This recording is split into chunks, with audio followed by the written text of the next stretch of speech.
They assemble at night, each one having prepared as diligently as possible for the time given to them before the witching hour, the hour of reckoning, the time when they begin outdoor cartoon television. Stray Casts is on the air.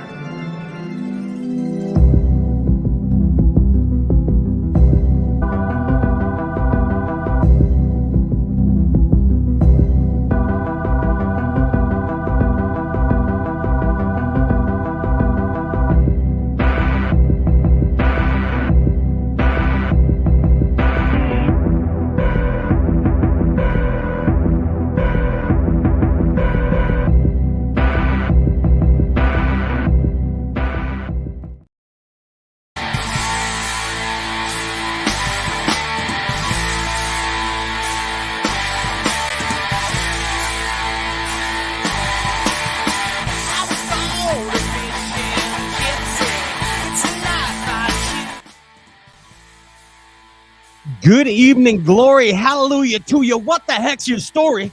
What's going through you? This is the glorified version of a bass fishing talk show. I'm your host, Pat Redmond. Give it up for yourselves, Bass Galaxy. It's Wednesday night. Welcome aboard the crazy train. Oh, yes. Oh, yes. We hope wherever you are that you're catching fish. Wherever you may be, we hope you're catching them.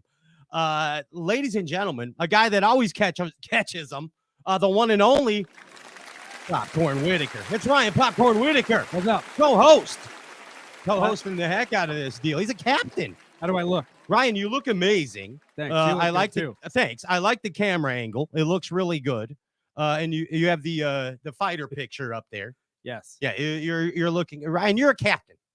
We failed to mention that you're a OTG. You know what OTG means? Yeah, it doesn't sound right. Yeah. It's true. Yeah. No, what is OTG? HTG.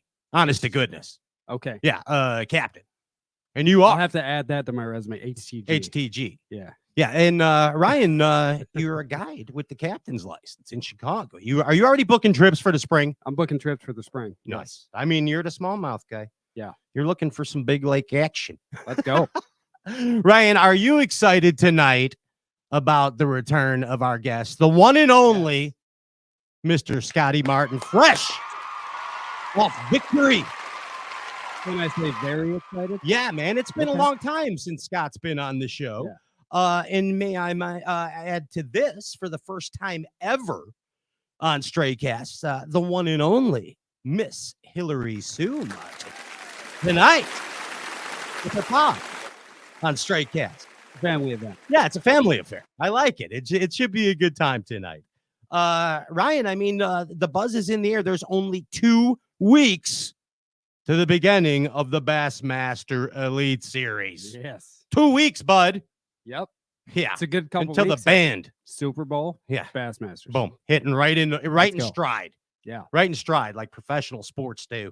Yeah, it's going to be awesome. Hey, I want to remind everybody tonight to say hello to your man on the chat board, the one and only Rock and Show Fantasy, J.R. Ewing, running the Stray Cast chat board over there tonight. And we have not 1, not 2, but 3 like and share prizes tonight for the Facebook viewers. All you have to do is like and share the live Facebook feed for your opportunity at 3 deals. Here it is. Right now, the first one is the usual Tin Cup Boxo Fun, courtesy of Luke Foley, and Tin Cup Mountain Whiskey, the official brown liquor of Bass. And you're all you got to do, like and share the live Facebook feed.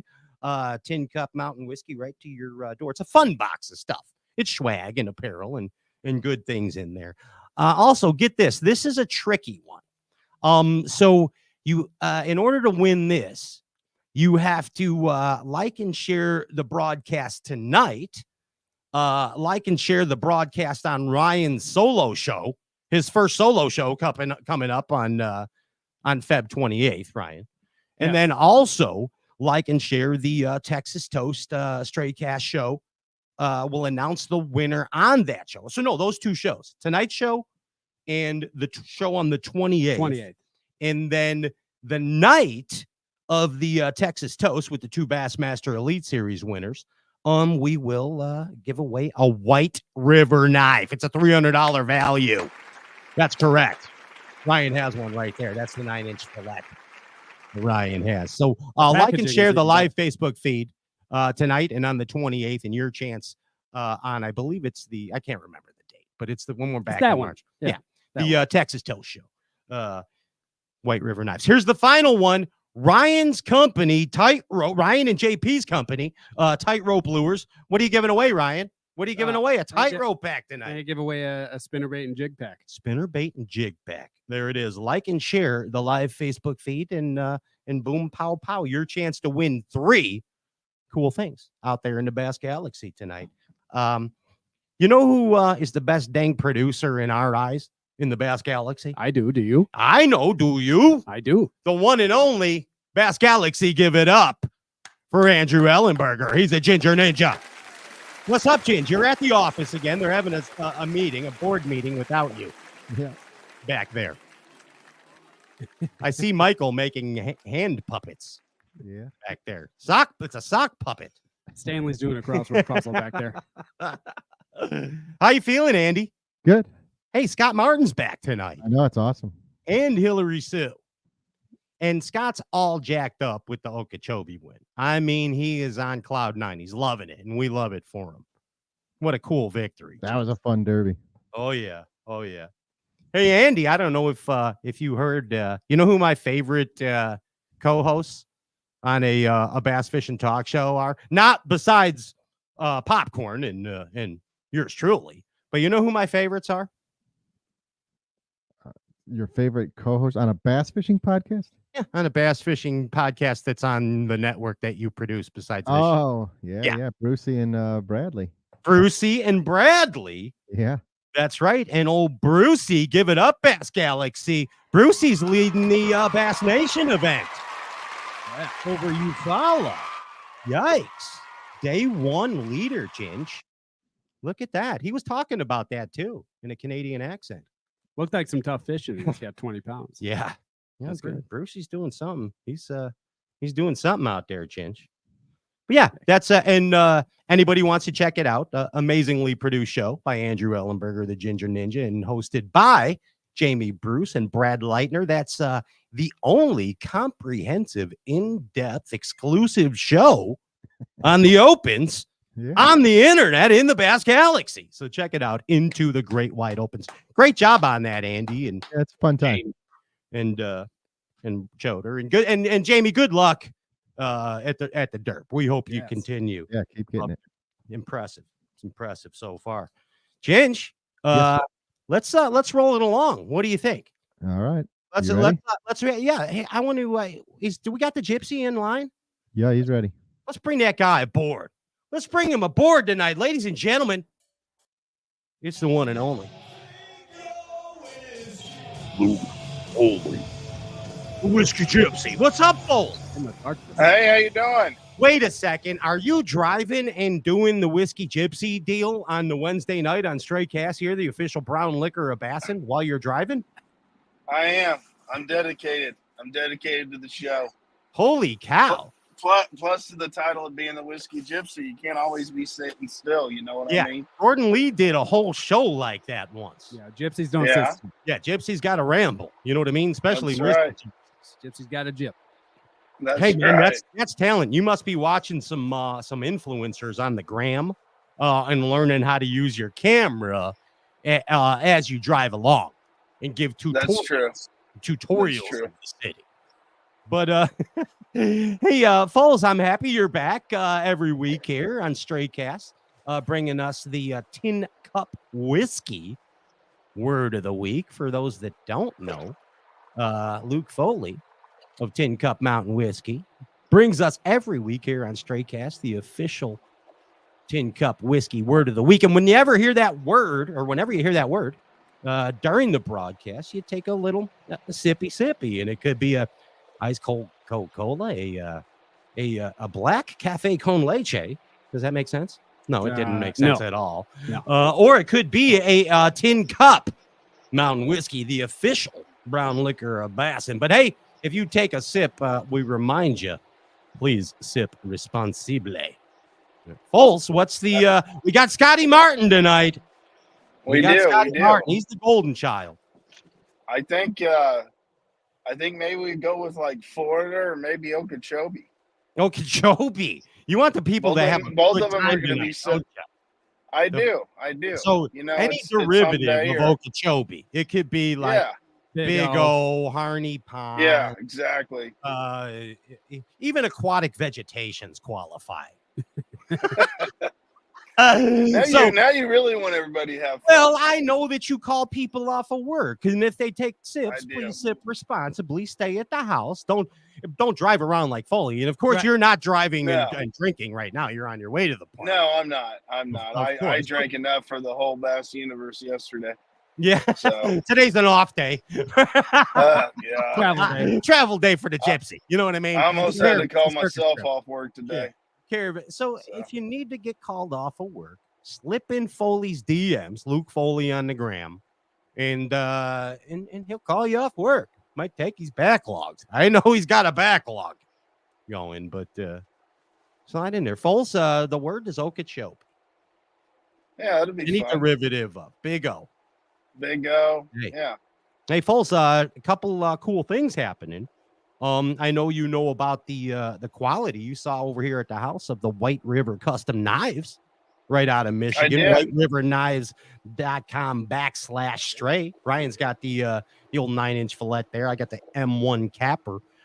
Like and share the live Facebook feed on tonight's broadcast and the broadcast on the 28th, and your chance at a $300 value custom made knife from WhiteRiverKnives.com. So you're eligible for that, Foles. You're eligible for. That's exciting. I want one of those knives. I for hear that. you guys talking about it. Yeah. Also, So- you know, Foles, that every time on the show here, you give away a tin cup whiskey box of fun. There it is. Like and That's share right. the live, but you're not eligible for that, Foley. You can't win that. You already win. You're already winning with tin cup whiskey. So like and share the live Facebook feed, and you got a chance for a box of fun from Tin Cup Whiskey and Luke Foley to your door. Now, Foley, this is the one you want. Popcorn and JP are giving away spinner baits and jigs from Tightrope Fishing. I didn't even know they were making spinner baits. I knew they were making jigs. I didn't know they made spinner baits. He's got a sneaky You know. spinner bait. Yeah, it's he Yeah. calls it Foley. It's kind of up your alley. It's called the limit getter. It's called the bite getter. Yeah, the bite Okay. getter. The bite getter. That's what it is. I- It gets I bites. got a sneaky Ohio River spinner bait I make too. Oh, I don't manufacture it. Oh, so. listen to this guy. He's But one up but in you, you. you don't have a sneaky No, shot. I'm just saying. Like I make baits too. I'm not trying to one up anybody. Wait, wouldn't it be crazy if the Chicago spinnerbait worked better in Ohio and the Ohio spinnerbait worked better in Chicago? I think That would be insane. Yeah. It would be nuts. Hey, Foles, hey, popcorn. While we Yeah. got so that's the 3 like and shares tonight. We got the Tightrope Fishing, we got the White River Knives, and the Tin Cup Whiskey. Foles, while we got you here, you want to still hang out for a little bit of opening show goodness? Popcorn's got this stuff. Sure, I'll hang out a little bit. Because I know you love OmniaFishing.com, Foley. That's Oh, where yeah. that's where you get the good stuff from Polish Pete, Japanese Polish Pete. All he does Is he is back yet? he just speaks Japanese. I don't even understand what he's saying. that's because it's I Japanese. took Japanese for a year. Japanese It's a hard Polish Pete. language. Yeah, my daughter did too. I didn't understand what Yeah. she was saying either. Yeah, When, it's hard. But what's going on over at Omnia Fishing? Omnia, well, you got to check out Premium Pro. Japanese Polish Pete's Premium Pro Yes, Japanese pack Premium at OmniaFishing.com. Polish Pete's Premium Pro. Pick the pack That's up. what it is. Yeah. Yes. It's so cool. They have detailed lake maps. You get 10% off everything you buy. You get free shipping on this deal. The lake maps are worth it though. You're getting weather updates, everything. It's awesome. If you're fishing a lot, it's a must have. Just check it out, omniafishing.com. And it's up to Premium date. Pro. It's up to the moment. I like how we Yep. were using it on the show with Pat Walters and Bob Downey. Yeah, I mean, that's science, but that's bass and science. exactly. You don't have to go to 3 apps to figure out all the conditions. Just go to one. All in one, Foley, the Omnia Fishing Premium Pro app. Now, I'm gonna both check you, that out. yeah, Foles, you and Popcorn are Durbers, and there are a lot of Durbers listening out there. And what's Impulse Lithium got for Durbers, bud? Impulse Lithium is paying back. That's a big deal in tournament fishing. Any dollar you can get for a win, is so important. And Impulse is offering $500 in per win in qualifying events. So just go on their website, register for it. Doesn't cost you anything. Boom. If you're an Impulse guy, you can get $500. If you're an win. Impulse battery owner, impulselithium.com. Sign up for the Tournament Derb Rewards program. All right, and last but not least, Foley, you know what BFS is? Be what? You know, you know what BFS is? It's a trend. No, It's a I hot don't. trend in Bassin. BFS. Bass facing sonar. I don't know. No, close, but not really. Ryan, what's BFS? Remember, I you check the tell me. water depth with my rod tip. So I know you do. That's your finesse. 7-Eleven flip stick. That is bait finesse system. And right now, coming out hot to you is the Abu Garcia Xenon BFS reel. It's sweet, fools. So for guys that don't like spin poles like me, you can throw like light stuff, light lines on the BFS. It's all the rage in Japan is the BFS. Polish Pete told me about this. That's how did Pete get it started over there? He's the one that originated it in Japan. Okay. The BF, Okay, he brought it from Minnesota. So he brought it from Minnesota like with a little yellow jig head and a green pumpkin worm. Finesse, not finesse. Yeah, finesse, not finesse, but it's bait casting system with finesse, 6-pound line. Right. Yeah. Finesse Casting with power. Power finesse on a 30-second. Just bombing them. The Xeon BFS available soon, if not right now. Check them out. BFS system. Hey, Foles, you ready to get this party started with Scotty Martin and Hilary Martin? I watched some of the live coverage. Yeah, man. What an amazing tournament. And Scott's so excited. I can't wait to hear about it. That being said, Foles, let's, you don't do it, but we're going to put the power poles down. Don't put your power poles on the truck. We'll stop on. No, I can't do that. I'm in the middle of the highway. So. We're putting the power poles down for some pleasure. Don't go nowhere. We're coming back with the champion, one and only, Scott Martin. Be right back, Bass Galaxy. See you guys. See you. Thanks, Foles. See you, man. Oh, man.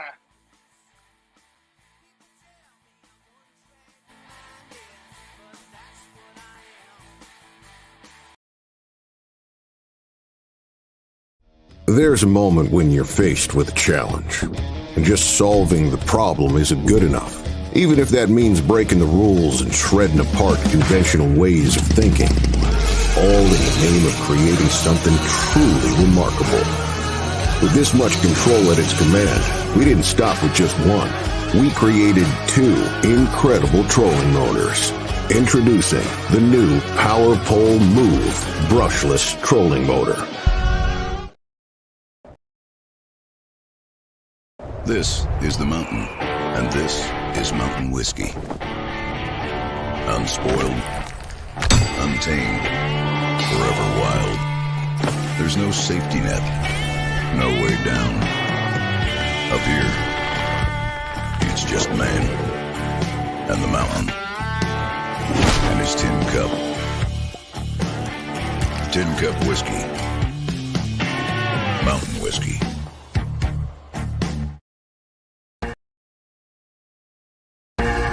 Want to know the difference between power bait and other soft plastics? Ask the fish. Berkeley scientists have thousands of flavors tested on thousands of fish. Natural, man-made. Every bait that's ever hit the water. No matter the shape, size, or color, power bait is the only one that is scientifically proven. Fish bite and will not let go. Omnia Premium Pro gives you the confidence to eliminate dead water on thousands of lakes across the U.S. Exclusively on the Omnia app, use 10 unique data layers containing critical real-time mapping information to see water temperature, water clarity, contours, lake bed hardness, and important weather data all in one place. Matched with Omnia's loyalty credit program on all your tackle and gear needs, this is the only app you need in your arsenal for success on the water.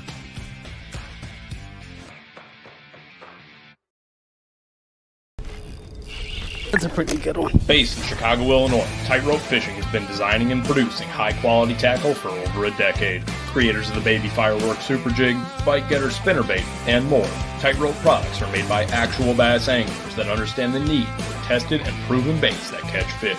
Tightrope products are available at tightropefishing.com and your favorite online tackle retailers. Realize your boat's potential with outboard performance accessories that improve the handling, speed, and economy of your boat. Find your perfect accessory from Bob's Machine.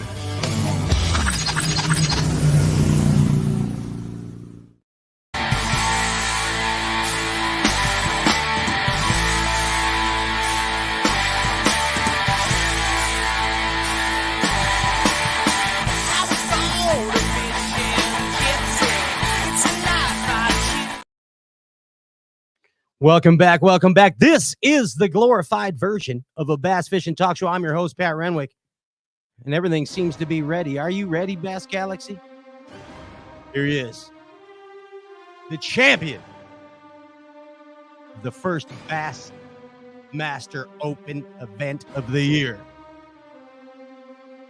Okeechobee champion, the one and only Scott Martin and Hilary Martin. Yes.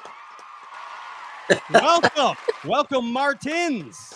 Good to see you. Up? What is going on, Pat?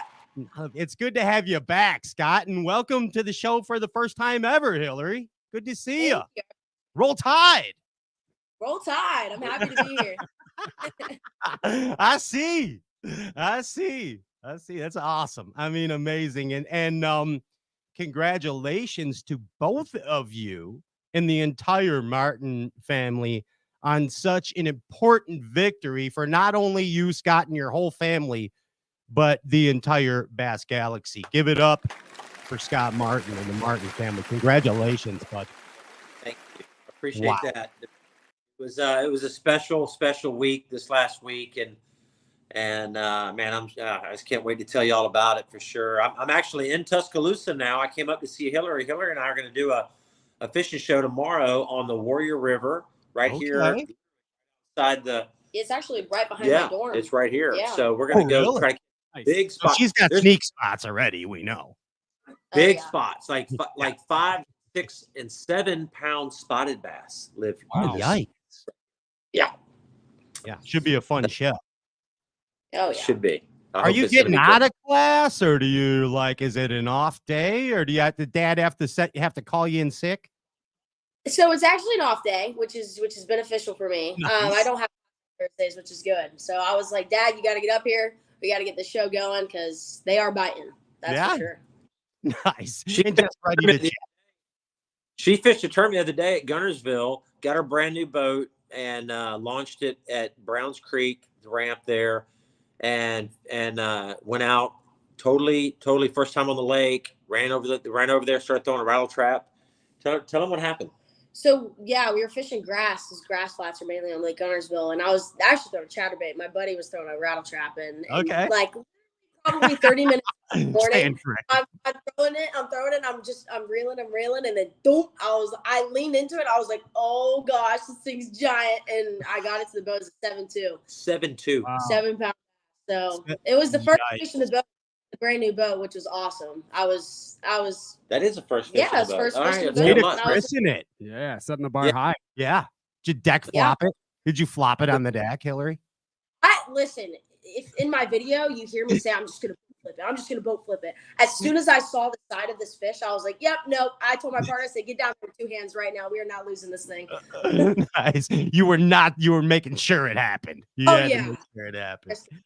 Hey, I mentioned before what an important victory it was, and the reason, in our opinions here at Stray Cast, Scott, and sharing the opinion of much of the Bass Galaxy, it's a positive win in a world of weirdness of bass fishing right now. There's a lot of different.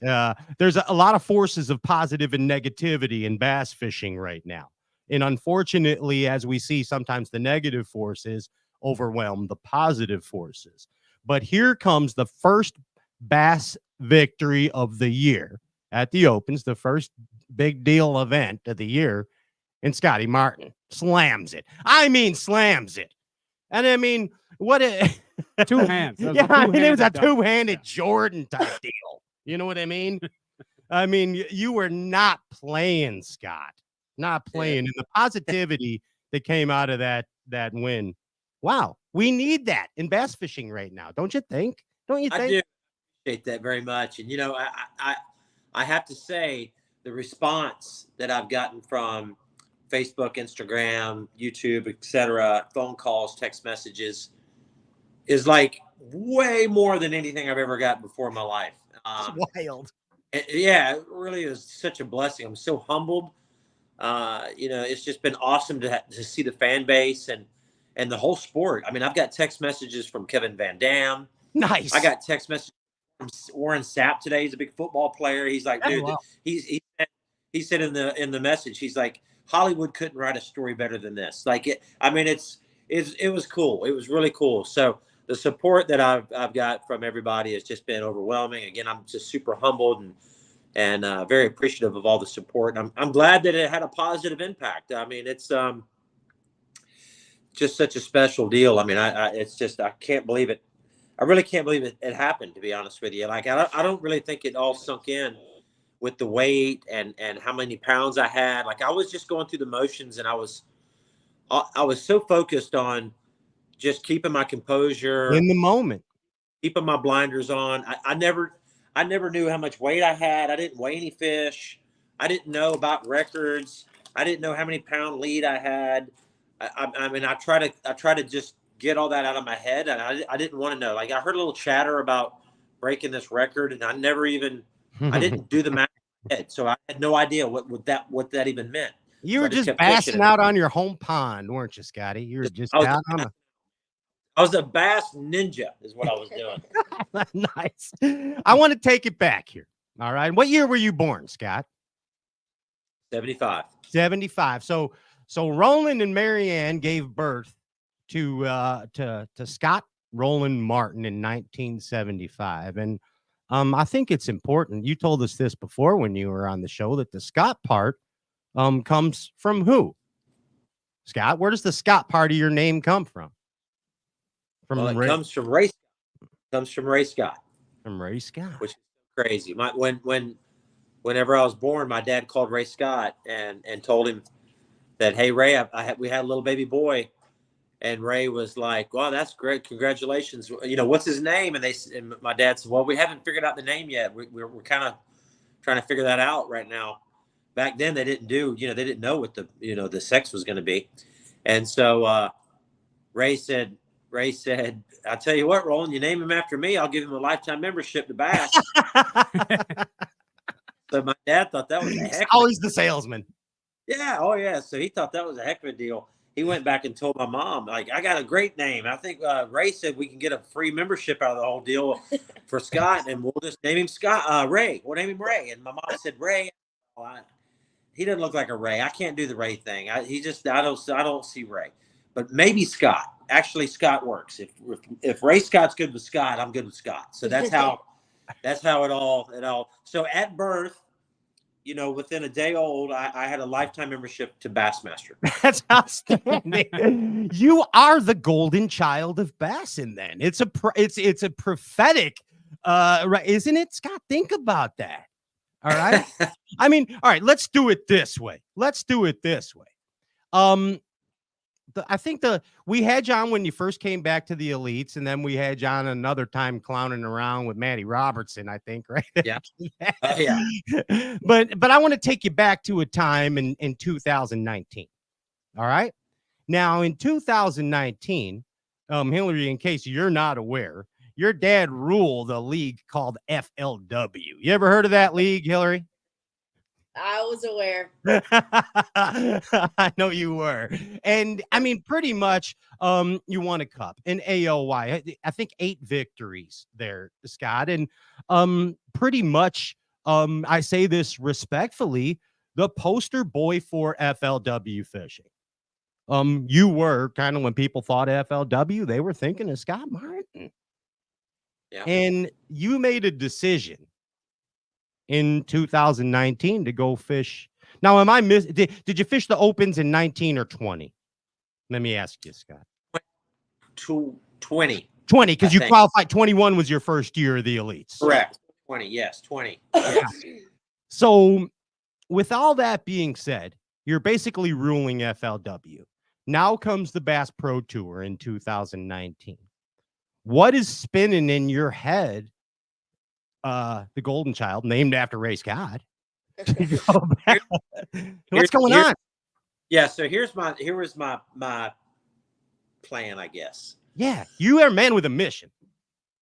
I've always had a plan. I haven't hit my marks on everything that I've set out to do, but anyways, here was my plan. Whenever in 1999, I decided to fish as a co-angler on the FLW tour. Okay. And when I did that, I did it on really just to kind of do it to mess around. I was kind of messing around. So I did it at Okeechobee, was the first tournament. Did really well, finished second. And then long story short, I finished out the rest of the year that year as a co-angler. I won Angler of the Year as an amateur. And they actually boat. Back then they gave away some pretty cool stuff for that kind of thing. Nice. So I won like a Ranger bass boat. So then they're like, oh, by the way, you also have your qualification now to fish the FLW tour if you want to have a spot. So I said, sure, I'll do that. So I decided to fish the FLW tour, and I won my second event there in Pascagoula, Mississippi.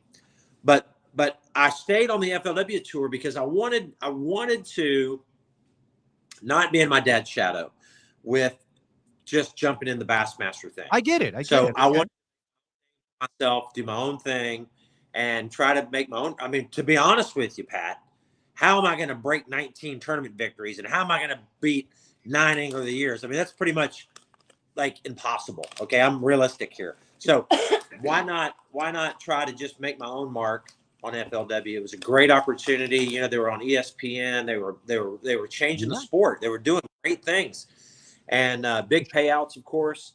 And so, you know, I rolled with that for all those years. But my soul, deep in my soul, namesake, of course, is Bassmaster. I bleed Bassmaster. Blue and gold. You bleed blue and gold. Yes, I wanted to. When I dream about the things that I want to accomplish in this sport, part of that dream was Bassmaster. Part of that dream is the Bassmasters Classic. Part of that dream is winning a Bassmaster trophy. Part of that dream is winning an Elite. I didn't have dreams about the other stuff that was coming down the pipe.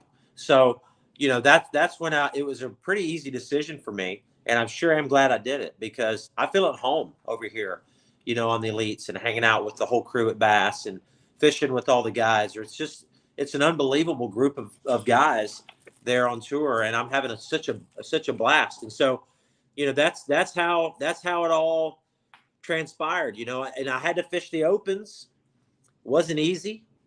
It was scary as crap, but you know, I'll bet we snuck in there and we qualified the first year, which was, man, I mean, these guys that are on the EQ now trying to qualify, I mean, that's tough business, man. I mean, cutthroat. A lot of respect for these guys that are doing it.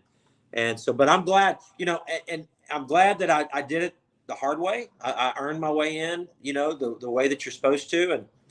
And I'm proud of that. And, you know, we're rolling with it on the Elites right now. We've got some goals set forth to hold some blue trophies over my head. Hopefully one day. I don't know when that day is going to happen. God's timing is always perfect, and that's real clear in my mind now.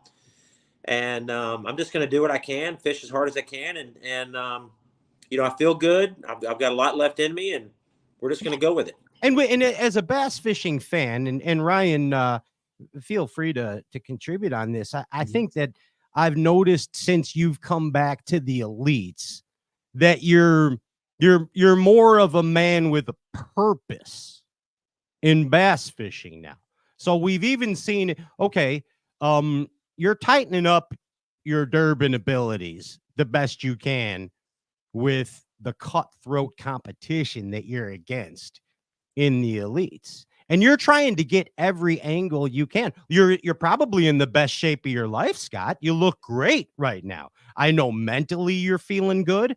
I know physically you're feeling good. And I think as bass fishing fans, Ryan, he's doing it to win that that's what it looks like. I mean, I always speak for myself, but that's what it looks like. Yeah. Yeah, he's after that BMC race. It's fun to watch. Yeah. 100%. You know, these guys on the Elites, They are the best in my. I mean, they are. They're. I mean, look. There's a lot of good fishermen on both leagues. I'm not taking anything away from some of the best in the world on the other side, but the elites is stacked with some guys that are hungry, that are smart, that are tireless, and I've got to bring my A game. And if I don't bring every bit of A game, I'm not going to ever accomplish any of these goals. So I've got to be in the best shape I can be. I got to be as positive in my mental state that I can be, the best mental state. I have to just keep prayed up. You know, I have to do it all because, you know, these guys they're good. Yeah, absolutely. I agree with that. I just ordered some athletic greens, by the way, too. So it's working, Scott. Hey, ultimate in sales. Hey, Scott, before we get into the Okeechobee deal, we want to talk about you as a derber. We've talked about Scott Martin YouTube. You like that? Derber. That's it. I think Fighter invented that term, honestly, in Bassett. The derber. Yeah, the derber. It's a northern term, you know, eh? What you mean, eh? He also invented calling the Bassmaster Classic the Club Championship. Club Championship. Yeah, the big club. Yeah. Hey, you're a derber by heart, and you're fierce. I've had the chance to share a boat with you at Pickwick. That was a good. Your first year. That was a good derb for you. And dude, you were on fire. And what I noticed is you're going to do whatever it takes to stay ahead at that moment. So, Hilary, here's your dad. He's out there throwing flat side plugs on picnic tables because the thing's all flooded up, jacking 6-pounders off of cement picnic tables. I mean, he's like, yeah, okay, I know what goes on here. A lot of derbs, you know, in this area, current break, giant cement picnic tables. Yeah, I'm going to go catch a 6. Yeah, that was amazing. Amazing. First year. That was a fun day. We had like 20, what did we have? Like 23 pounds that day? Yeah, and you had like a 49-pound catfish. I did. The thing was big. But here's the point. We want to give you right now. We like to throw stats at professional bass anglers that come on the show, and we probe Ronnie Moore for information. Ronnie likes to be probed. He's a plethora of information. There's no one better. Yes. And Ryan got a hold of Ronnie and got some amazing information about you, Scott Martin. Hilary, listen to this about your pop. This is his BASS stats as of yet. This includes opens. This includes elite events, the whole deal. All your BASS events. I'm going to reiterate, only BASS. That's all we're doing. Yeah, because he won $986 million on FLW. Somewhere around $3 million, something on the FLW. So, yeah, congrats on that. But we're talking bass. That's how you're going to – that's how you're – Everybody needs to realize that FLW is MLF now. So that, like, when you say FLW to a lot of these younger kids and younger people that are into the sport, they're like, "What is that?" Yeah, so it's actually MLF now. So if you actually, you know, it's always FLW to us, Scott. Oh, I know. It is. Me too. Roll Tide. Roll Tide. So, all right. What do you got? In your short Bassmaster and blossoming Bassmaster career, you fished 57 tournaments, 57 derbs. You've been to 2 classics, so qualified for a 3rd just the other day. 1 win. We already talked about that. 9 top 10s out of those 57. Okay, pretty solid. You've caught 1,703 pounds of bass. 1,703 pounds of bass. And how many derbs? 57? 57. 57 derbs. So I like it. I like it. Okay. You've won $325,964. 3 winnings at Bassmaster. $325K. Roll Tide. That's how you're going to college. Keep going. What that comes out to is every pound of bass you've caught is worth $191 per pound of bass. Each pound of bass is $191. So he's at that $800 4-pounder quota there that makes premium derbers. Yes. By the way, fun fact, we had Clun on last week, and I think it's the exact same as Rick Clun's. Really? 191 amount per bucks. pound. That's not bad wow. company. Not the band, Yeah, but I mean that's good company. That's cool. 191 bucks a pound. And one more for you here. What you got? Per tournament, you're earning an average of $5,718 per tournament out of 57. That's okay. You're only in the red 26K at 30 per turn. But you're gonna keep winning, so it's not. It'll even out. You know how that goes. Well, hopefully those stats going in even a better direction here. So but I do like the whole $197 a pound or whatever it was, because that means like that 9-pounder I caught the other day was worth like $1,800. Yeah, it's pretty good. Exactly. Yeah. That's a good bucket head right there. Yeah. And we've done these numbers a lot. We've been doing this breakdown for years with different guys, and this is considering the amount. It's very good too. For this amount of tournaments. And 5K from here. 5K a tournament is good. All kidding aside, that's really good. Yes, as good as an average. Hey, you happy with those stats, Scott? I've never even considered those stats, but like I said, I like the $107 a pound deal. I mean, that's awesome. That is so cool. Yeah. Every time you're thinking boat flip or not boat flip, yes. But if it's hooked right, just flip it. You know that. I'm telling Scott Martin. Instead of saying, dude, this is a 4-pounder, I'm gonna say it's an $800 one. It's an $800. Exactly. Hey, let's talk Okeechobee. Your home pond. Now, I was doing a little R&D, little research and development on your and Hilary's home pond there. And I went back and looked at your BASS events. And now, correct me if I'm wrong, Scott, there's 1, 2, 3, 4, 5. Is there 6 events BASS that you fish? That's, of course, your present victory. Also, you fished there 23 on the elites. 2010, 2004, 2001, 2000. Oh, and 98.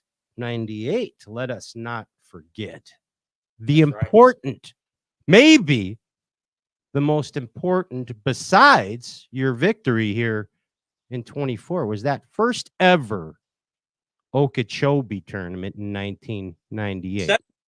Finished 7th in that tournament. 7th place. Yeah. And your pops was right there with you too, I think. He finished 6th place. Okay. I think 5th or 6th. It was good. And I mean, that's I remember that as a bass fishing fan. I mean, although here's the Martin boys. It could happen. It could happen here. It could be neck and neck. Scott and Roland. I mean, that was a cool deal. And you talked about before about timing and God's timing, and I told you about and you've heard on the Stray Cast show about what Jerry McKinnis said about everything happens for a reason. And tell us a little bit about how that tournament in 98 evolved to the reason. You know what I'm saying, Scott? Yeah. So what's really special about this win is, and I said it earlier in the podcast, that God's timing is perfect. In 1991, I stood in the parking lot of our marina. Mm-hmm. And they had the Bassmaster stage set up, and my dad was in the tournament. I was 15 years old, roughly. Nice. And my dad stood there on stage that third day and held a trophy over his head. Bassmaster champ, 1991 Florida Invitational. Yeah. And I stood in that crowd, and I remember just looking up, thinking, that's what I want to do. I want to do that. I've made my mind up. I want to do that one day. I want to stand on a stage and hold a trophy over my head, and I want to be part of this. And my dad gave me some credit that particular tournament because I practiced with him a few days and helped him get a bunch of stuff in order. And awesome. He said he wanted to win to me because I was a big help. So I felt part of that. And so that's when the dream started. That's when the dream started, right there in that parking lot. Yeah. That right Saturday up at my dad, hold that trophy over his head. 1991. 1991. And what's interesting, Pat, is that, and Ryan, is that 33 years later, that same stage gets set up in that same parking lot again. Yikes. For the first, it hasn't been set up in that parking lot since then. We have not had a Bassmaster event in Clewiston since 1991. Wow. It went out of Okeechobee City. Yikes. All Okeechobee City is only 30 miles away. It's still not my hometown. It's not where that dream started. And what was so amazing is that I stood in that same parking lot, standing on that same stage, looking at my mom and my dad as I held that trophy that I dreamed about in 1991 over my head, 33 years. And it was like, again, it was just God's perfect timing. You were freaking out, dude. It just means so much to me. It's like I could have maybe won a tournament in Alabama, or won a tournament at Harris Chain, or won a tournament at St. John's River, and I don't know what it would have meant to me, like other than a cool trophy on a shelf and a check. But this is special to me. That was in the heart. Yes, absolutely. And so, my mom is not going to be here forever. Her health isn't the best right now, and my dad, he's 84 years old. I don't know when Bassmaster plans on coming back to Clewiston, but I just feel completely blessed and humbled and appreciative that I was able to complete that full circle in my mind. It's full circle to me that I stood in that same parking lot holding that trophy. So it's just amazing. I'm just in awe over the whole thing, to be honest with you. And it's special. I mean, it really is. And again, as we talked about, an important victory of positivity for the whole Bass Nation, Bass Galaxy to start off 24. And you kind of, all right, so let's talk about the actual W here. All right, the actual victory a little bit. And you kept it Florida spawn simple, right? I mean, it was pretty simple. You were searching with the periscope. You had the FFS panopticing around, right? You were periscoping, looking and searching with a chatterbait, but you found some stuff, and then you'd soak them with a Texas rig or a wacky rig. Classic Okeechobee stuff, right, Scott? Tell us about it. Yeah, exactly. So, a lot of people might think like, oh, well, he won this tournament off in his secret little hole. This was the biggest community hole in the lake. I mean, you're at Harney Pond, right? Yeah, I'm at Harney Pond, and there's no secret that place is good. And I fished. Hilary and I actually fished a tournament there last year, and I think you probably heard about it in May. And we were catching them on frogs. Hilary and I, we had 30 pounds in that tournament, 29.50 or 29.75, and we finished 30th place in the tournament. With a 30-pound bag. Yeah. Wow. So, I'm very confident in that area. Sure. But yeah, so I got there, blasted off the morning of the tournament, and boat 162. When I came around the corner, it looked like a blast off takeoff spot. It was like 87 boats in a circle over there. But yeah, so what I was doing is, I found what won the tournament for me. There's several things that won it, but one of the big factors, and this is a good tip for anybody listening, any anglers out there, tournament anglers, of course, fish every moment you can in these practice days, and put forth all the effort you can, because I fished that last day of practice, and we had to be off the water at noon. Okay. And I would say half the field probably didn't even practice that day. Half the field probably, slept in and rigged tackle and messed around, did their thing. But of course, I went out that morning and worked my way at the lake, checking stuff, seeing, kind of trying to formulate my game plan. And by 11 o'clock, I kind of made my mind up that I'm going to have to probably, or at least I think my best option is to go to Harney Pond in the tournament, put my head down, put my blinders on, put my earpieces in so nothing distracts me, and go up there and try to take it one fish at a time and do like I've done in the past in some tournaments up there. And so I said, let me run over there and try to find, this is the last day of practice, last 30 minutes of the day before 12. Said, let me run over there real quick and see if I can't find at least a starting spot where I kind of at least want to try to get to. And when I stopped my boat, this is what's such a blessing. I stopped my boat randomly there. I mean, kind of in the area I wanted to start in, but I stopped my boat. And when I put my trolling motor down, the first cast out with a speed worm, you know, I shook a big one off. And then I threw in a kind of slightly different direction, shook another big one off. And I had 5 bites within, 10 minutes or so in about a 50-yard stretch. Yikes. And so I thought, well, man, this is, these felt like big fish. Right. Let me waypoint. I actually waypointed it with an exclamation point, which I've never used an exclamation point for a symbol in my life. But I thought that means amazing. Yeah. So I put an exclamation point there. And 2 days before that, I had found another stretch on the other side of the bay, about 500-600 yards away. I found another little stretch where I had 5 or 6 bites. And so I had 2 little zones that I wanted to at least try to get to. Well, first day of the tournament, I roll in there and there's literally 80 boats in this whole big bay. And the boats are spaced out pretty evenly. Everybody's kind of power pole down. There's no wind, so everything's real calm and quiet. There's people are catching fish and whatnot. So I come off plane and I kind of work my way around the crowd, and I'm kind of just cruising up through there on the trolling motor, taking my time.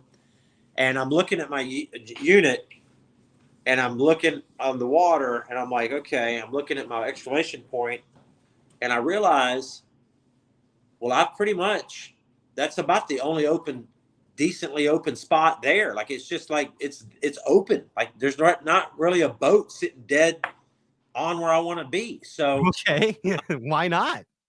I'm like, let's go, So I kind of work my way up through there and kind of get in position and power pole down and just start fishing. And the co-anglers and the other boaters around me are catching a lot of fish, like 2-pounders, and just, there's a lot of commotion going on. A few people are catching some decent ones. And my co-angler is like, oh man, that guy's got a good one. I know, look at that guy's got one over there. I don't want to know anything about people catching fish. I can hear it, but just don't tell me anymore. I've got my face mask on. I've got my hood on. I'm in an unwrapped boat. My boat's not wrapped yet. I don't have my jersey on. So I'm really I'm ninja mode. I'm literally ninja. And firing out there, man. And then all of a sudden I get a bite and I catch it. The first one's about a 5-pounder. Oh, yeah. And I just grab it, throw it in the live well, stand back up on the front, fish around for a little bit more. And I haven't really moved much, just kind of in that same little zone. And the next one's about a 7-pounder. And then a while later, I got a 9-pounder. And then a 9 3/4 pounder. 5-pounder, whatever. So, whatever. A decent day. Yeah. Not too shabby.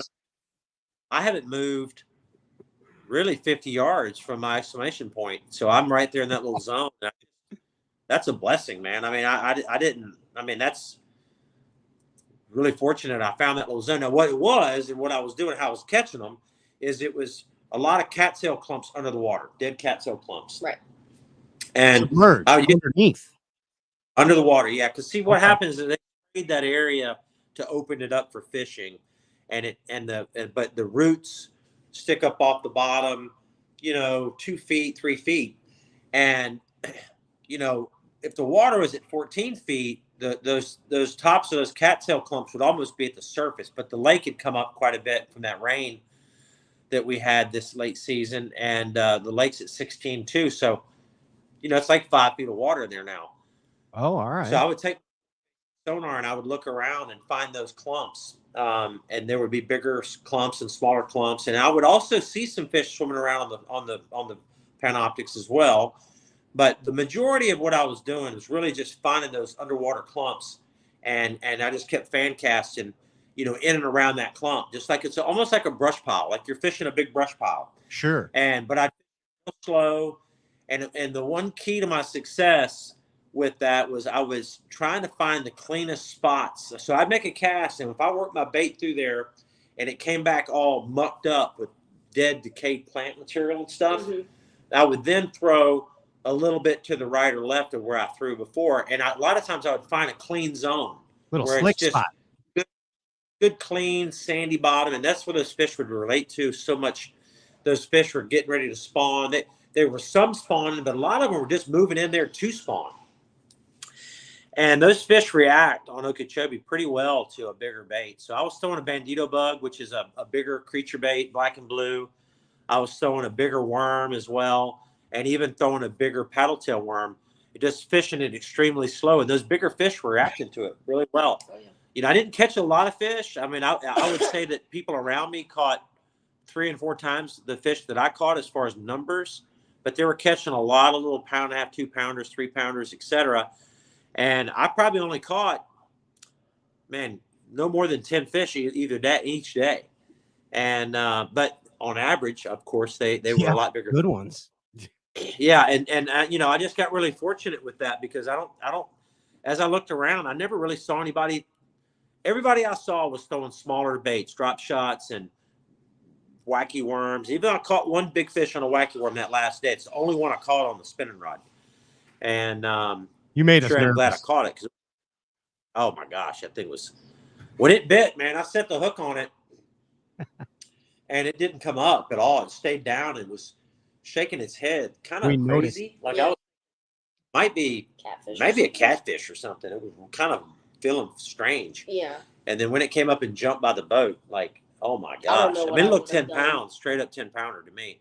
And but it had dropped its eggs. It was I think it was like a post-spawn fish that was swimming around in there, because if that fish would have been caught about a week before that, I guarantee that fish would have been over 10 pounds. It was still a hell of a cull. I mean, I know. It was like an 8 cull. Yeah. I mean, so but before I ask you this, I gotta go back a minute. The key you found was the slick spots. Okay. Yeah. You found those little clean areas, the sandy areas. But you saw guys catching fish all around you, yet still you're getting the better bites and the bigger quality fish, but not as many bites. Why was it? Were they not finding the slick spots? Were you fishing slower? What was the key, Scott? Like, why do you think you got those bites? Well, I think two reasons. One, there's a phenomenon that happens on Okeechobee during the spawn on a warming trend. And if you hit it just right, the term "the fish are moving in" is literally the fish are moving in, like literally swimming from the main lake into these spawning areas in these flats. Like if it was crystal clear water, you would just look down and see fish swimming into your areas. And I've seen it happen a few times, and in tournaments, believe it or not. Like when I won the FLW tournament on Okeechobee years ago, and I beat old Coxie. Yeah. Same thing was happening there. What, in my opinion, I think one of the reasons I was catching those bigger fish on average was I wasn't catching those little males that were trying to make beds and kind of getting in position and courting those females. And those males were natural. They were unmolested. They, in my little zone of 50, 60, 70 yards of me fishing, where these fish are starting to get ready to make beds, the males that were in my area were unmolested, and they were doing natural things, which those female bass were reacting well to that area. When everyone else, you know, those smaller bass will eat those drop shots and those little worms a lot better. And they were kind of disrupting the spawn and that cycle a little bit by calling out their fish and catching one, putting the live well, an hour later, throwing it back, you know, all these different things that are going on. I think that the area that I had, because I was fishing those bigger baits, that those bigger females were just reacting to it. They want to eat those bigger females when they first move in before they start spawning. They want to eat a bigger meal. The bass on Okeechobee do like little bit bigger bait. That's why the jigs work well. That's why we catch them on the big swim baits. Sure. You know, when I won against Cox, same kind of thing. I had all these beds in this area. It was crystal clear that year, and I could look down in the bed and see a 3-pounder. And I wouldn't catch it. I wouldn't pitch anything in the hole to catch that fish. I would mark the bed and then mark all these beds, mark all these males, and then I would just keep going around the area throwing a big swim bait. And 7 or 8 times a day, a big gigantic female would come up and crush it, and I'd catch the fish. It was a little of the same thing. I don't know how you really plan for something like that, but it was just kind of what I noticed happening. And I got really fortunate by making that move, because I was fishing straight braid. I mean, I had 20-pound fluorocarbon on my other rod. Yeah. And those fish were reacting to it. But yes, I was soaking that bait a lot more in those areas, and those bigger fish were just picking it up. 90 pounds, 6 ounces worth of soak. Go ahead. Are those bigger fish that you're talking about? They're just coming in. And sorry if I'm nerding out too much on this. Please do. But you're talking about these fish that are coming, and then there's fish that are actually on beds too. Is the strike zone still the bed, or is it like where do you want to be to get bit? Do you need to be near the bed for those bigger ones that are coming in the bait? 100% on a fish on a female that has courted a male, that's courting it and actually spawning and rolling around and trying to get, and the male's running up to the female, pushing her into the bed. Rubbing. Yes, within a few feet of that zone. And I did that. I would see some of that on the screen. I saw fish moving around on my Panoptics, and I would keep repetitively casting to those same areas too. But there's also fish that are just swimming through the area that haven't found a spot yet, that you will then just randomly catch one casting around. So it was a little bit of both. I mean, even like on day 2, I fished it. I caught 33 off the one stretch the first day. The second day, I didn't even go there, which is kind of crazy. I went to the other spot that I had, which was 500-600 yards away, and I fished over there, and I had about 23, 24 pounds. And at the end of the day, I was like, let's run back over to the 33 spot and see if I can't catch another fish. And I'm just randomly casting, just bomb casting out there. And I'm seeing bait on my screen, on my Panoptic, seeing a lot of activity, a lot of fish moving around. And I'm just casting around, catching 8-pounder, and then I just up after that, 25-13 or whatever it was. And that, that's another example of just casting around in those zones and getting those fish, because that fish obviously wasn't on a bed. It's just there, just swimming around. Those cattail clumps, again, those bass live in those cattails, and typically if you couldn't effectively fish all the way through the cattails because they're sticking out of the water 6 or 8 feet. So you just pitch around the edges or pitch back in the holes. But when they're cut off like that, you can fish all over top of them and through. It's like a giant brush pile. That's a cool pattern. Now with the electronics, you're obviously, you showed on the broadcast how you were finding those beds with the perspective mode on Panoptics. If you didn't have that before, how would you find those fish, or how would you find these spots? Could you actually see at all? Could you actually see any of these fish without the Panoptics? Nothing. No, the water's too dark to see them. There's some visual clues there. There's a few reeds across. If you look in all the footage, you'll see it. You'll see like 5 reeds sticking up over here in a clump, and 2 reeds over here sticking up in a clump. So there's some indicators of some targets to throw at. But like, for example, when Hilary and I won the tournament, or not won the tournament, we had 30 pounds and finished 30th. We fished the same exact way. We had 0 Panoptics. I didn't even use Panoptics in that particular tournament with Hilary. Yeah. We didn't go 200 yards. No. The whole day, 200 yards, throwing a frog. It's power pole down. Power pole down, fan cast a frog in every direction around the boat. Yeah. And back again, and then pull the poles, catch a fish or 2, pull the poles up, move forward the distance of your cast. Yeah. Right. Pull down again, and we spent hours just creeping along. We caught 30 pounds, and so did a lot of other people in that bay that day. I mean, it was like so many big giant ones. There was a lot of huge bags. So it is as important as Panoptics was for me in this particular event. Absolutely super important. You can catch them without it there. That's not that. I mean, that's just, it's how you fish, being quiet, using the power poles, not trolling motoring around on 100, staying put, fishing the right baits, keeping your stuff clean, and being super methodical and efficient in your area, and then moving up a little bit. That's how I fished that every time I fished it. Hey, and again, you capitalized a 90 pounds, 6 ounces record-setting victory on your home pond, Lake Okeechobee. Wow. Pretty cool, bud. Awesome. I like it. You're proud of your pop, aren't you, Hilary? So proud. I couldn't even believe it. I was on the water the same day that you won the tournament, obviously, and I caught that 7-2 that morning, and all I could think about was him just winning the tournament later on that day. And I remember going back to the boat ramp, and I was FaceTiming my sister, and I was able to watch him weigh in on FaceTime with my sister. So it felt like I was there. I was able to over FaceTime. But yeah, proud is an understatement. It really is. I am very, very proud. Pretty good stuff. And I know he's proud of you. I mean, it's been evident that that your pop's been very proud of your endeavors.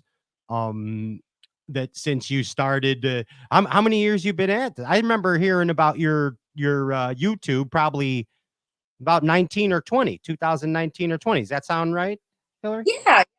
My YouTube, I think I was 14 when I started my YouTube. 14. Now, you're old and 19 now, you know? Yeah. It's been a while. It's been a while. I tell you, passion for the sport. I'm so proud of her, and I'm so blessed to have her share the same passion. She loves fishing for the same reason that most tournament anglers love fishing, like myself. It's for the competition. It's the challenge of catching that bass. You know, she's not in it to catch 100 fish. She could care less about how hard they fight.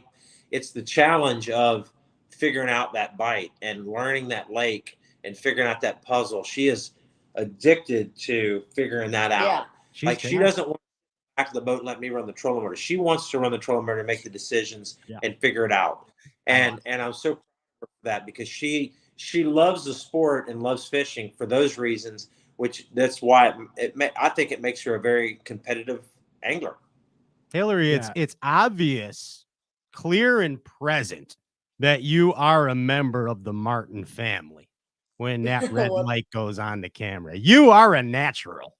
I mean, you're a natural sales girl and we say that with hey, your grandfather, one of the most amazing sales guys in bass fishing history. Your father is an amazing salesman as well. He and you learn from some of the best of them hanging out as a kid. Scott Billy Dance, Jimmy Houston. We're passionate about what we love. Yes. Okay. And when I love my Lew's rods and reels, I'm passionate about it, man. It conveys. And Hilary loves the Lew's products too. Well, right? That's what I was gonna say. The similarities I'm seeing is all three of you after the hook set. After the hook set, everything that happens during fighting a fish, I see all the similarities between Roland, Scott, and Hilary. It's all the same thing. All that enthusiasm, it's the same thing. It's really cool to see. It's you're entertainers, and that's an important part in the bass fishing industry. Let's face it. There's a lot of YouTubers, Hilary. I mean, you know that there's a zillion YouTubers out there, but as your father said, the passion conveys, but genuine passion and entertainment value together, that equals success. You know what I mean, Hilary? Oh yeah, absolutely. And you got that. I mean, it's pretty cool. You're just, you're just starting college there in Alabama, and you're also, it's like, okay, I'm going to go to college, and what are you going to study? You're studying business and marketing. Is that right? Business marketing. Yes, sir. Yeah. Okay. But I mean, you could just be like, screw it, and I'm just going bassing. You know what I mean? You could just be like, I know business and I know bassing. I'm going bassing, Dad and Mom. And but you chose the high road, I guess, didn't you? Absolutely. Yeah, no, absolutely. I definitely wanted to get the college experience and also explore the business side of everything, to a greater level. And I think college is going to help me with that. And also the fishing team here is so awesome. You get to create so many relationships here. And I don't know what I would have done if I didn't choose this route. I'm so thankful and blessed to be here. I love it.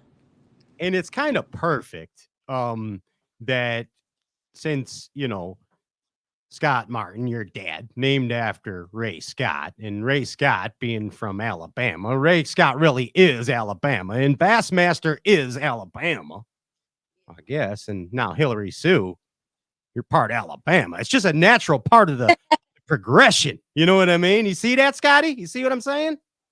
Yeah. It's written. It's written. You know what I mean? I like it. Hilary, I like in your vids again the realness, and there's you can tell when on YouTube channels when people are not being themselves and being somebody else. You're a natural Martin. And and especially when you're doing the videos that it seems like whether you're just from a little canal over in Clewiston or on the big pond itself, it seems like that's when you're the most comfortable. You're just cruising around, hop out of the truck, start popping them out of a canal. That's the Hilary Sue that shines. You know what I'm saying? I do. Yeah, I like to keep it natural. It is. I am very comfortable with the camera in hand, and I do keep it very real. And I'm pretty sure everybody knows that watches me. What's your first memory of Lake Okeechobee, of bassing on Okeechobee? Ooh, well, very easily. Dad and I and Amelia used to go live bait fish out there, and shiners or something. Yeah, with shiners. Oh okay, yeah, cool. And Yeah. I will never forget the times that we would go out there. And me and Amelia would always make it a competition because the sister rivalry, it's got to happen. And your mom. And we would take the shiners out and we just go catch some giant Lake O bass. Like I think what was my biggest out there on the shiners? 8-pounder. 8-pounder. Yeah, we would catch some big ones, and me and Amelia would always try and fight over who's bigger. So yeah, that would definitely be my first memory of Okeechobee. Oh yeah. How old are you? Probably 7. Yeah, 7, 6 8. or 7. When did I start throwing a bait caster? I remember asking you about it when I was. Yeah, she started 10? throwing a bait caster pretty early on. Yeah, I would say 9. I have some videos in my phone that I've even seen it recently where you guys were, man, y'all. It was during that whole buck teeth stage thing. Yeah. And they're gigantic. I had a snagger Yeah, too.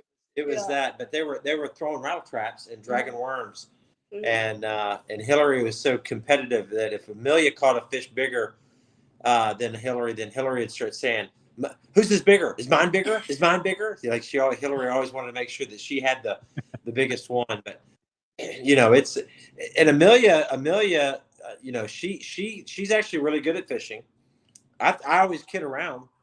It makes her mad that Amelia's the best in the whole family. Based on this fact, that Amelia doesn't fish much. She doesn't really desire to go fishing. She'll go fishing. So when you do cast to catch ratio, she's way ahead, right? Oh, she's one of those. 1,050 casts Amelia has. But she's caught about 48 bass in those 1,000 casts. So when the stat thing you were doing earlier, doing the whole pounds and dollars, Amelia's stats on the cast versus catch ratio is the best in the family by far.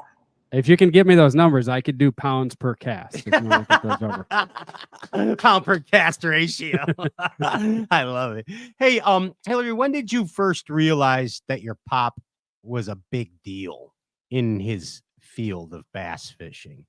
That's a good question. It's not a normal job, I mean, honestly, I feel like I've always known, just because I do vividly remember you winning the FLW for the Forest Cup. Yeah, I vividly remember him winning that, and that I knew that was a big deal. Did y'all watch it? Watched it in Walmart. They watched it in Walmart because back then the Walmart, the TVs in the TV section would play all the weigh-ins to the FLW events because Walmart was the big sponsor. Yeah. And so in Clewiston during the Forestwood Cup, the kids and all of my other family, cousins and everybody, and family and friends had swamped the Clewiston Walmart. So we had like 100 people in the TV section at Walmart, electronics section, cheering us on during the weigh-in. And so she remembers that. That was cool. That's outstanding. So you knew your dad was kind of a big deal at that point. Yeah, he was a hot shot at that point. I was like, yeah. Hot Rod Johnson. Did you ever see the movie Bait Shop, Hillary? I haven't. Oh my god. Watch it. Yeah, I'm curious. Doesn't have Billy Ray Cyrus in it? Billy Ray Cyrus in it. That's Hot Rod Johnson. Yeah. That's right. Yeah. Billy Ray. And they might the world famous Mark Zona made his acting debut along with Tommy Sanders in that movie. They played themselves. Yes. And the little kid in the movie, not a lot of people know this, is Jacob Wheeler. He's the little. Yeah, that's a story I just made up about that part. That's not true. And Joe Thomas was his dad. Yeah, right? Joe Thomas was his dad in that movie, but none of that's true. But anyway, watch Bait Shop. You're gonna love it, Hillary. Now back to the show. Hey, so here's what I gotta ask you. I mean, you love fishing, Hillary, and you see it going on in the family, and you're like, you know what? I'm gonna do this deal too. I'm gonna start YouTubing. I'm gonna YouTube. And then all of a sudden, I mean, you're just blowing up. You're blowing up on the tube. You're bigger than Miley Cyrus on the tube and then on the Instagram. And you're just gramming and it's all going wild. Like, that's a lot. Isn't that a lot to deal with, Hillary? It is, but I am very thankful to experience it. But it comes with a lot, you got to keep up with it and you got to deal with some things that comes along with social media. It's not always, the best, but it's a lot of work. It is a lot of work. But I'm definitely thankful for it, Well, hey, it's easy. It's easy. And I know her thought is the same as mine. I started YouTube and I started doing a lot of our social media because I truly wanted to share how exciting fishing was. I had such a great time going on these fishing trips, different places down in the Everglades and on Okeechobee and all these places. And I was doing TV shows, but we only do 13 TV shows a year. And we fish a lot more than 13 times. Yeah. And so in my mind, like, man, I wish we could capture some of this because I think people would enjoy watching us go on these fishing trips, wherever it may be. And then, of course, that's when we started the YouTube thing. So it wasn't like we started it for the business side of things. It's not like we started YouTube, Facebook, and Instagram for let's do this for marketing and for sponsors. It was, I want to share these adventures. I'm going on these really cool fishing trips and I'm catching these really great fish living here in Florida, doing all these cool things. And I want to capture that. And so that's how it all started. And it's exactly how it started with her too. Right. And then it turns into a business, obviously, when you start getting some sponsors involved and all that. But it started out just truly from the passion of just wanting to share fishing with the world. Yeah.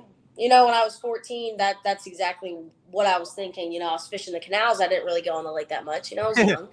So fishing the canals, I knew that my friends would probably end up watching my videos and all of my guy friends, they always fish in the canals too.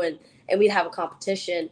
And I wanted to be the one that, knew it the best. Right. So when I figured it out, I wanted them to know that I was figuring it out. So when I posted those videos, they would watch it. It was just funny to go to school and just kind of nag on each other a little bit. So that's kind of how it started. But obviously the mindset expanded, getting to the bigger waters and stuff with the high school dirt. In Clewiston just chirping each other about who's better in the rim canals. As Scott, I wrote down something that is just a thought, but I read in an interview that you said that you like to get a break from bass fishing, which is your job, your main job. And how do you take your breaks? You go fishing. You go saltwater fishing. And that's just, I don't know if you've ever thought of how cool of a job. I mean, I'm sure you enjoy your job and it's cool, but when you look at it like that, like that'd be like a plumber when he's off work for the weekend, he goes and cleans out some toilets. Nobody does that. Your break from work is exactly what you do for work, just different fish. Right. Yeah, no, it is. Thought about it that way? I don't hunt a bunch. I like to hunt, but I love to fish. I don't love to hunt. I like to hunt. I love to fish. And living in Florida, obviously, you're surrounded by water. And, that when it's not tournament time and I'm down in the Keys, That's why I'm so happy that I've got that sponsorship with Kicker Marine Audio, because all the boats have all these big speakers and amps, and I don't play a lot in these tournaments at all. Like I'm out there trying to win a tournament, so I'm just kind of low key in it. But when I'm not in a tournament and we're snook fishing over at the coast, or we're dolphin fishing in the Keys, I mean, I got to turn the radio down to hear. What'd you say? Hang on, let me turn that radio down a little bit because it's jamming. We're having a good time. Everybody knows saltwater fish hit better with a Kicker audio system, right? That's right. Vibration. Especially tarpon. Tarpon especially. It disturbs the they bait. They don't jump as much with the Kicker audio system. So the hook to land ratio goes up. The base gets the bait moving. Brings them up. Right. I love tarpon. You love tarpon, Hilary? Oh yeah. Actually I was watching through my phone the other day that we had a year ago, or not a year ago, it's like probably 3 years ago today memory, of us catching tarpon on flies. Wow. So I remember looking at that the other day and I was like, I miss it. I want to go back. That's a butt kicking right there. Yeah. Hey, is there still peacocks in Clewiston, or did they die off? They're not as far north as they were 2 years ago. The little cold front that we had 2 years ago kind of knocked them back, or last year. But they're still around. They rebound pretty quick, but they migrate north pretty fast. But they're not going to go ever much past the lake. They get right up to south of the lake. Into Lake Ida. You guys fish there for the peacocks. Yeah. Mm-hmm. Yeah, they're still there. Yeah. And those clown knife fish, you smash those? Yeah. Oh yeah. Oh yeah. All the exotics that people just threw out of the fish tank in Florida are now thriving. Right. That's fun. It makes for good YouTubing too, right? Absolutely. Love catching them down in the Everglades and down to these canal systems and doing all that. So fun. You should do a video, Scott, of wrestling an anaconda in the Everglades. I have that. I actually have that on my channel. Ryan can find it. Type in something about giant snake or something on my YouTube channel, and I literally jump on top of a 16-foot python in the canal in the Everglades. I literally jump on top of it. Now, I let the expert first, just to clarify, and he grabbed the head. And when I dove in and I did the flying elbow, I did like midsection back. I was a little smarter than the head part, but I did jump in the canal and grab onto this gigantic python. It's still pretty ballsy. Did you stab it in the skull? I think I would have stabbed it in the skull. Yeah. Yeah. He said, yeah. What kind of knife would you use? I'd use a White River knife. Yeah, of course. there you go. Hey, you want to play a little deal we do here on Straight Cast? It's called Every Picture Tells a Story. We got a couple pictures from your life, Scott. And all right. And I think it's important to the whole Martin family, this entire deal. Ginge, how you doing back there? You want to play a little Every Picture Tells a Story? Andrew Ellenberger to Ginger Ninja back there. I compiled. Oh, okay. Look at this one. This one. So I'll describe for the people listening on the podcast tomorrow. It's an old picture. It's got to be from what year, Ryan? What do you think? 68? No, I'm thinking 69. 70. That's 69. 70. 69. Okay, and really? it's Bill Dance, Okay. Ray Scott, and your father, Roland Martin. Tell us about that, Scott. Yeah, that boy, look at that. That looks like my son Reed, my dad and Reed. Yeah, it does. Similar. So that is pretty amazing, really. My dad, and obviously still great friends with Bill, but my dad and Bill were very close all through those years. And a quick story with my mom. My mom was in a tournament, and it was cold, and my mom was in a big snowmobile suit, and the hood was on, and it's a big puffy down jacket she had on, and she was walking up the bank with a bag of fish about this time frame, and my dad said to Bill was standing there next to my dad. My mom fished tournaments, like with her dad, which is kind of crazy. So I get fishing from both sides. And my dad said to Bill, "Who's that guy with those fish right there? Who's that guy?" And Bill knew my mom and said, "Oh, Roland, that's not a guy. That's Marianne Martin." And he said, "No, I'm talking about that guy, and the little short fat guy right there." And Bill said, "No, that's Marianne Martin." And so my mom got up to the tank there, or the area, and pulled the hood off, And of course, you know, it wasn't a little fat, chubby man. It was a beautiful woman there, standing there with the hair popping out. And my dad just was amazed and went over and introduced himself to her. And they went out and got coffee the next day, and the rest is history. So that might have been that tournament right there in that picture, to be honest with you. It was somewhere in that time frame. That's awesome. And your dad looks like your son Reed there, huh? Yes. Yeah. Yeah, he does. Yeah. I agree with that. Strong favor. Pretty cool. Did you know that story about your grandma, Hilary? And Bill Dance? Did. Yeah. I did. Yeah. That's a good Thanksgiving time story, you know, sitting around the table. Yeah. What else you got worked up in there, Andy? Oh, look at this one, Scotty. This is a good one. This is your dad and you. What tell us about this, Scott? This old one. That is we were just in this little pond. I don't know what we were doing. I don't remember that. I don't remember that exactly. Obviously, I was pretty young, but yeah, you're like 2 or something in a rowboat. Yeah, I might even have had a big load in my diaper at that point. I don't know. It looks like. Yeah, but you have an Ambassador 5500 and a Fen glass flipping stick with 65-pound braid, and you're only 2. Exactly. You know, my dad tells a story about that same time frame. Probably wasn't that day, but he took me fishing, shiner fishing, and these big bass were hitting the shiners, and so I wanted to reel one in. So he just basically handed me the rod after the fish was hooked, and I reeled in. Well, actually, the bobber went down, and he just handed me the rod, and I was, I don't know, 2 or 3 or 4 years old, and I just started reeling. However, hold the rod and just cranking on it, and the rod's going around everywhere, and I'm just hanging on, and I reeled up this, I think it was an 8-pounder all the way to the tip of the rod, you know. And my dad pulled the fish in the boat, hopping around on the bottom of the boat, and it scared me half to death from what I was told. And then I just cried my eyes out, and I was terrified of bass. My dad thought maybe he had ruined me, that I might not like ever fishing again because this bass looked like it was going to eat me. But thank God you recovered from that. I recovered well. Hilary, you know what I think's cool about that picture in there? There's a push button reel, and then it had like a topwater bait on it. So I could tell your pop was giving your dad that reel. Just start throwing it around. Throw this topwater around with the push button. Yeah. Something's gonna come eat it. You know. Yeah. I like it. What else you got, Ginge? What else you got worked up? Oh, look at this one, Scott. I know this one. Tell him what this one is, Scotty. That's the FLW at Lake Okeechobee. Standing in the parking lot up there in Okeechobee City, winning that tournament. Yeah, that's your mom hugging your mom. Yeah, mom she's hugging you. She's kissing your face, Scott. Look at that. That's right. That's a proud moment. Picture. Yeah, I love it. Look at her face. Look at your mom's face.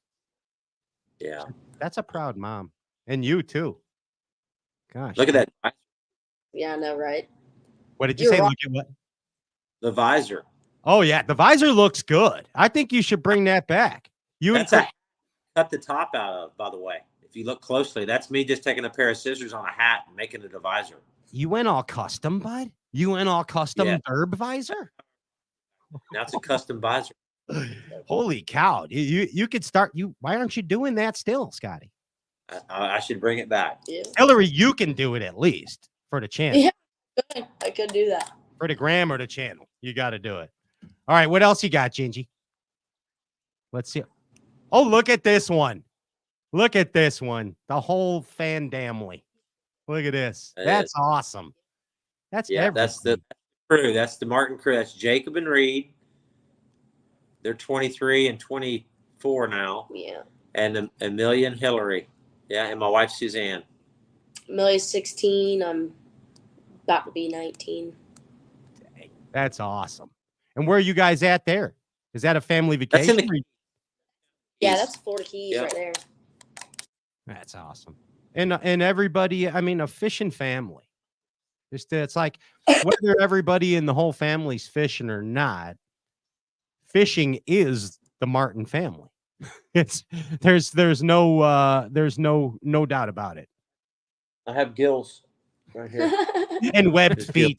And webbed feet. Yeah. You know who else has webbed feet? your cameraman McCoy. I love that guy. The real McCoy is the best. And not everybody knows he has webbed feet, but I guess I could tell everybody. Yeah. Yes. Yeah. Oh, Where is McCoy. he right now? Where is McCoy? McCoy, where are you? He ghosted me like a hot chick. So McCoy, yeah. up. Yeah. Hillary, I texted him and he ghosted me like a hot babe. What's up with you, man? He ghosted you. Ghosted him? Yeah. Where's McCoy? McCoy, how you doing, bud? Ladies and gentlemen, give it up for the real McCoy, one of the most amazing videographers in the business. Yes, sir. Yes, sir. So, hey, I got to tell you, one of my favorite things about the Bassmaster Elite events is seeing McCoy there, because no matter what, he always brings a smile to my face. You know what I mean, Hillary? He really does. Oh, I know. I've had my fair share of moments with McCoy, and he never fails to That make could be me a laugh. whole That is series. so Moments with McCoy. Yes. We definitely. We're gonna make an Instagram page called Moments with McCoy, and it's gonna be a comedy page of falling down, falling out of all kinds of wild stuff. Hooks in the head. Yeah. Hey, McCoy, what's your most embarrassing moment ever filming for the Martin family? My most embarrassing moment ever on film? Yeah, whatever, or off film, on film. You tell me. What do you think it would be? Didn't you fall in the water one time recently, right? Yeah, at the Black Bass World Championship 2 years ago. Yeah, he fell. I got thrown in the water. I got thrown in the water. No, he fell in the water. He reached for a granola bar that fell in the lake, and he went in. He was hungry. He was thrown by hunger. Yes. Have it on film. He was standing on the bank, and we launched the boat, and I was getting ready to pick him up, and he's standing there. And he's got the camera.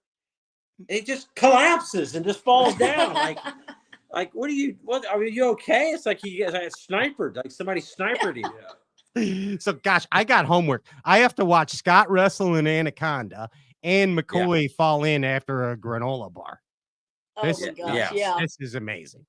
So, McCoy, I brought you aboard the crazy train because we're going to close the show tonight with a typical Stray Cast game show. Okay? Yeah. And I think it's appropriate, since we have all three of you here and all three of you are YouTubers, we're going to play a game show called Clickbait. Okay? Clickbait. Now, here's the rules. It's real easy. I'm going to give you bullet points, and you have to take 3 of the bullet points and make a clickbait out of it. All right? Do you got anything to write with? Yeah. Okay. Yeah, McCoy, you're in charge of writing. See how I did that, Scott? I started bossing him around. All right, you're in charge of writing. So, Andy, you got any clickbait game show music by any chance, Ginger? Let's play clickbait game show. What time is it? 9, 10. Okay, we're good. You good? Yes. Are you okay? Yes. Okay, are you sure? This game's only going to take about 45 minutes, Scott. So, yeah, 45 to 50 minutes tops. I have a game to play, and it's called Eat Dinner. No more than an hour. Hey, well, this is going to decide the champion of all 3 of you. So this is a big deal. This is a big deal. All right, here are the clickbait topics. First one, these are the bullet points. Bassmaster Elite. All right. Got What'd it? you say? Bassmaster Elite Series. Okay. Boyd Duckett. Bull Shark.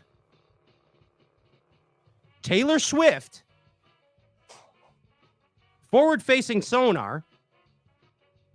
World record bass. Super Bowl Sunday. Randy Blockett. And power pull. Did you got him? Did you get them all, McCoy? Not all of them. Hold on. I'm on world record bass. Okay. Forward facing sonar.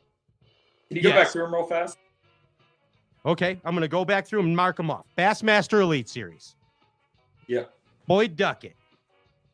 Bull Shark. Yep. Taylor Swift. Forward facing sonar. Randy Blockett. World Record Bass, and Super Bowl Sunday. Oh, and Power Pull. Oh, yeah. Scott, look at you right now. Is he on? He's like, all right.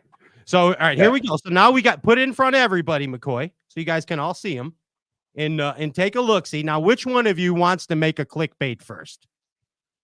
Which one of you wants to go first? What? But give me an example. I'm having a hard time following what So we're doing. you have to take these words, and with at least 3 of those, you create a clickbait title. Yeah. That you think would be successful. Yeah, it's like a board game, but not. So you take 3 of them and make a clickbait. Yeah. sorry. I'll do the first one. No, I already know. That was my idea. Okay. Okay. All right, go ahead. Wait, if I already said it, can I use it still? Yeah, we didn't hear Go it. ahead. We didn't hear it. Yeah. Okay. Can I do the first one? Yes. Yeah.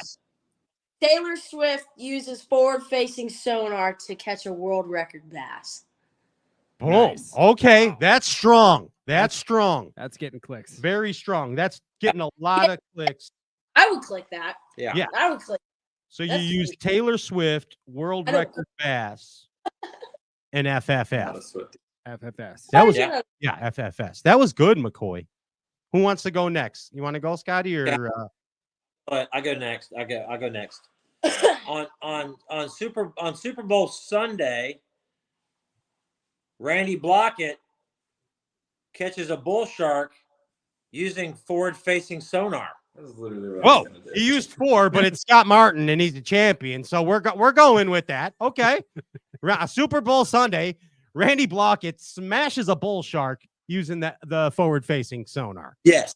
Yes. Totally unexpected, especially on a Super Bowl Sunday. Everybody Yes. thinks Randy Blockett would be bass fishing, but not bull shark fishing with a forward-facing sonar on Super Bowl Sunday. That's a good one. I'd click it. I don't know about you. And he's not supposed to use it. Yeah, yeah. It's banned. Right. It's banned in his boat. All right. So there's McCoy. It's up to you. You have you got Boyd Duckett, Bassmaster Elite Series, and Power Pull. Wait. I can't use the ones they've used? Well, I just made up a new rule. Oh. No, you use whatever you want, McCoy. Go ahead. You use whatever you want. This is for all the marbles. You got so far. I'll save it to the end. Go ahead. Clickbait us, McCoy. I don't know. I'm lost now. Scott completely took Boyd mine. joins the Bassmaster Elite Shorts Party. What?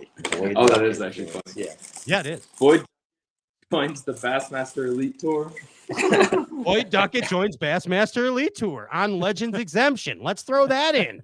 Boom, right there. Okay, that's a clickbaiter, though. All right, Yes. so I got to be honest with you. I'm going to let Ryan be the judge. Oh, He's man. of this. Ryan, I'm going to be it's Scott, no disrespect, but it's definitely between Hillary Sue and McCoy. Taylor Swift, forward-facing bull shark deal. I mean, clickable. Totally clickable. Yeah. And Boyd back on the elites on a Legends exemption. Real clickable. Popcorn, Yeah. who's the champion out of this crew? I hate to do this, but it's Hillary's, because that if you mention Taylor Swift anytime, Can I get the I mean, winner? it's ridiculous. I don't condone it, and I'm not looking forward to watching the Super Bowl. But yeah, she'll be everywhere, and anything she's on gets clicks. Clickable. Is Bingo. I would say mine. I would say that's a valid win right there. Yeah. And feel free Sorry. to use that. But honorable mentions to Right. both of you. Yeah, but amazing job, guys, Yeah. on the clickbait. And feel free to use any of those on your YouTube channels. You all made the top 3, so take that home. Hey, I know you are starving. Scott, you've been nonstop on the run for every day and every moment since your victory. And we certainly appreciate you, Scott, you, Hillary, and of course you, McCoy, taking time out of your busy day to stop by the Straight Cash Show. Thanks a lot.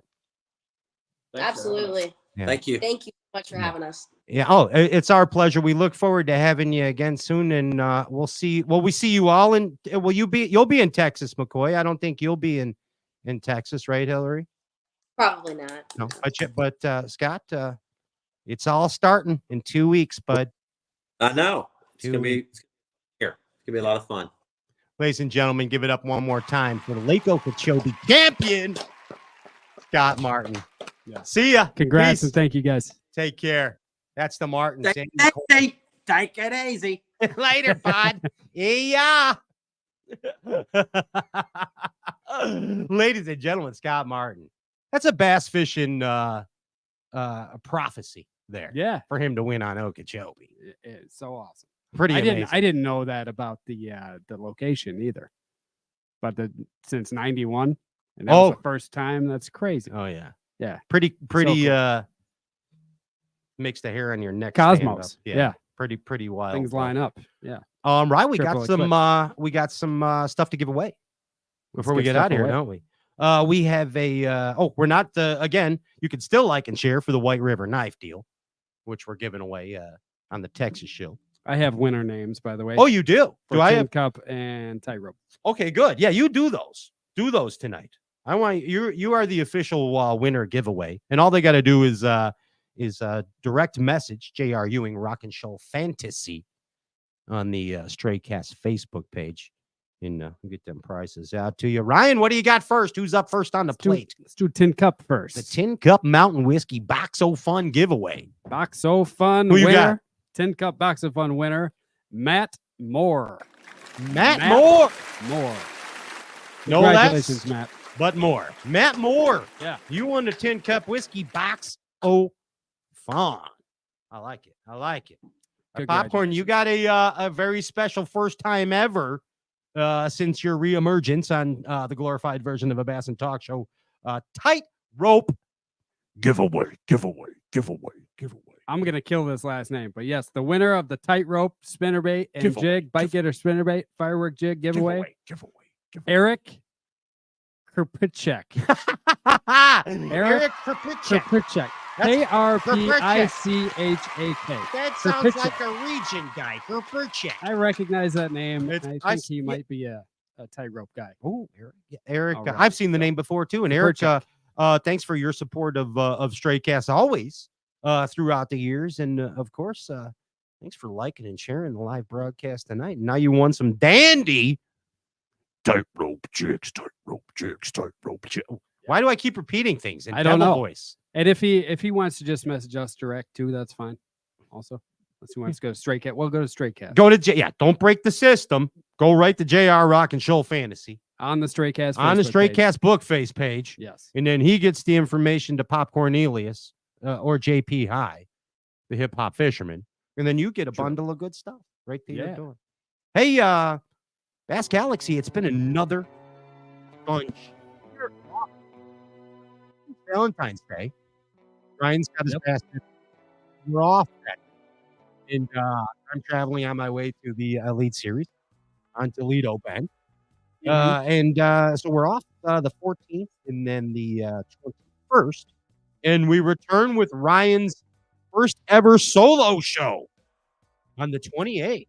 That's correct. Yeah, Ryan's going to have a co-host in here hosting a Straight Cast show on your own. Co-host or 2 or 3 or 4 or 20.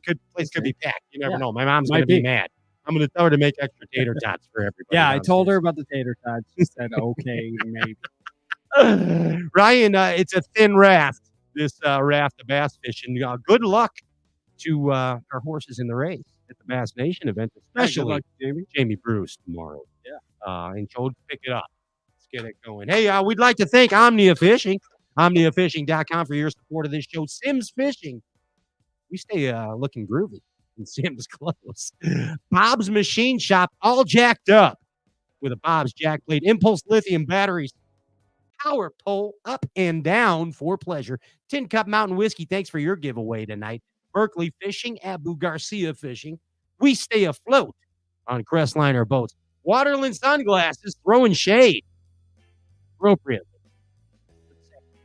The White River custom knives for every occasion. And of course, Cal-Sag Bass. Hey, Bass Galaxy. Pat Renwick, I bid you peace.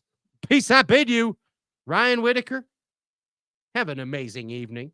And see you in a couple weeks. Hey, this has been an Andrew Ellenberger Ginger Ninja production. Peace. We're out of here.